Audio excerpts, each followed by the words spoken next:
The barbecue purists are gonna hate me for this one, but I'm doing it anyway.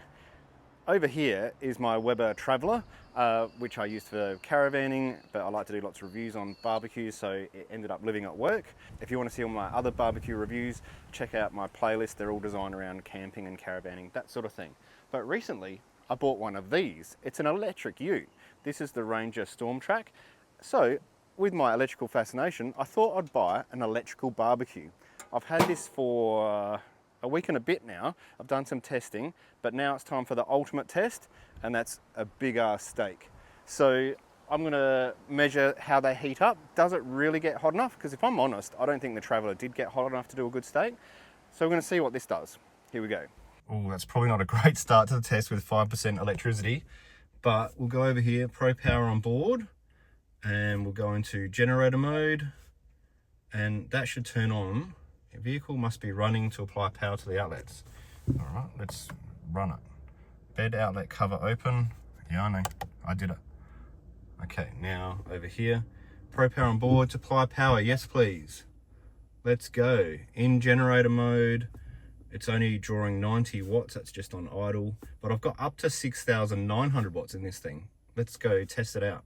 This is the appliance we're using for measuring, and it's saying in the sun it's 37 degrees. No properties actually. Over here, do it over here.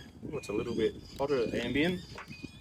Oh, yeah, it is a little bit warmer, but I don't know how accurate this is. So we're gonna also look at this measurement as well. Because if you ask me, they've put it in the wrong spot. Like that should be like way over there somewhere. In fact, I'll pull this out a bit. What we might do to get a better baseline is the hot plate. 26 or something like that, 25. Oh yeah, exactly the same. All right, that's a better baseline. Weber always make a big deal about saying that you've got to keep the lid down when you're cooking these things. So I'll try and do that as much as I can for doing our measurements. But what I'm going to do now, I've got a new gas bottle in that one, you know, the little green butanes. And I'm going to turn them both on at pretty much the same time and run them flat out. All right, here we go. Ooh, can I do this with one hand? This will be a test. Yep, we're lit. And this is pretty simple. You just go over here and go like that, flat out. I'm keen to see what watts it's drawing now. Oh, there we go, 2300. Okay, let's go, start the test. We're at the 1 minute mark timer, and it's a good race for gas right now. That's cranking 125. Electricity, oh, has it even entered the race? I don't even know if that's moved. Oh, that's maybe. It's not a great start, to be honest. So when I was playing around with this on the weekend, I was cooking breakfast when we're out camping, and I thought I'm going to turn this thing on to season it and just let it go to see how hot it's going to get. And I left it for like 20 minutes. The box says it could get to 315 degrees. I only saw about 220 degrees, and then it started going down to like 160. To the point I thought this was a dud and it was going to go back to the store with a bad review. Until I put my Kranskis and tomatoes and that sort of stuff on there. Then I realised the plate is really hot. It's just, I don't think this temperature gauge on top is indicative, hence why we're going to use this one as well today. We're at the 5 minute mark, and Weber Electric has entered the race. This is called a Lumin, this particular one actually. That's what it is, not the Pulse, it's the Lumin. It's got a little bit more watts. All right, so for the record, we're at, I don't know, 125, whereas gas is racing ahead. But the big question, is this true? All right, so we'll just lift the lid briefly. All right, we'll go off the hot plate, I reckon. 220, oh, it's not far off the quoted 200 there. 165-ish. Yeah, there is a difference. That gauge is definitely different. You're wondering what this Weber is sitting on in the back of my ute here. This is like a dash fridge cabinet. It's got like you've got battery and fans, and it's got this slide out thing. You can even have a lithium cooktop comes out on here as well. But I just basically took it out of my Navara and plopped it straight into here. Hence why it's got the inverter on there, but I don't need it anymore because this car's got all of that. All right, time to season the steak, I think. 200 degrees. For the record, it took 7 minutes 35 to get to the gas to 200, and I don't know what's going on with electric. Still thinking about it. We're at 10 minutes 30 and it's hit 200 compared to probably, what's that, 220 of the Traveller. So gas is definitely winning on that gauge. We'll do the quick test here. 275, and so it is, gas is hotter. There's no comparison there. But will it cook the steak? All right, 200 it is usually my minimum for putting a steak on. So we're all ready to go here. We'll put some oil on there. No cameraman today. I must admit, when doing this, usually I'd be afraid of a flame up, but it's not going to happen with electric, is it? It would with the gas one. This is a very nice piece of steak here, Scotch fillet. On we go. Decided to do the hot plate today. Sometimes mix it up, but today's hot plate. So that's the end of the Weber Traveller with gas. That was purely to just show you what the comparison is for heating up. Gas won that one. And, you know, of course, gas is fantastic. It's easy, it's quick. But I believe there is a place for electric barbecues as well. Like at work, those little butane things. If I go away for a week, come back, someone else has used the barbecue and I've got no gas left.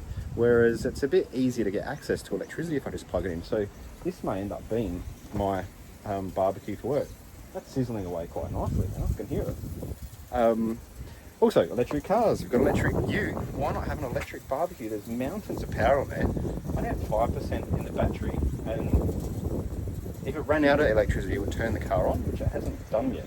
So that's plausible as well. But if you, I don't know, say you only have seldom barbecues, electric would make sense. If you're on a balcony, it would make sense, because as if you want to lug gas bottles up and down stairwells or elevators. There's a heap of reasons why you'd get an electric barbecue. If you're mostly doing caravan parks, why not? If you've got a caravan with like induction cooking inside, why not have an electric barbecue on the outside? There's heaps of reasons, but I do get it. The purists will want gas. I get it. So I thought I'd check back into the Ranger. It's pulling 2,280 watts, so it's pulling some juice. Down the bottom right hand corner it says I've got 0% battery. But if that was true, the car would be running and go into its generator mode. And what I've learned about this car, and Ford don't really tell you, is they lie to you. Zero is not zero. There's always more like backup there, always. All right, we're ready to flip. No issue holding temp, that's all right. All right, it's sizzling away. There's wind today. Let's see how the sear is. Oh yeah, I'm not complaining about that. That's a decent sear. All right, I'll give you a few more minutes. It's interesting, and I find this kind of counterintuitive. Whenever I had a steak like that, a big thick one on the Traveller, I could never get it hot enough to get that decent sear. The electric one's actually done it convincingly. So that's a win for sure. I should talk about some of the other things that this barbecue can do as well. So it's got a steaming tray to do dumplings. I tested that out. I think the secret to that is don't put too much water in it because it took way too long to get the steam to start happening. But yeah, Traveller can't do that, or didn't. Traveller's got a stupid like adapter to put a pot in and it doesn't work. I haven't tried putting a pot in here yet. Gee, it's cranking out there now. That's definitely working. You can do, like, it's got a little apparatus that you can do smoking if you want to smoke meat and fish and so forth in there as well. There's actually quite a lot of good going on with this barbecue so far. Wind is definitely pumping now.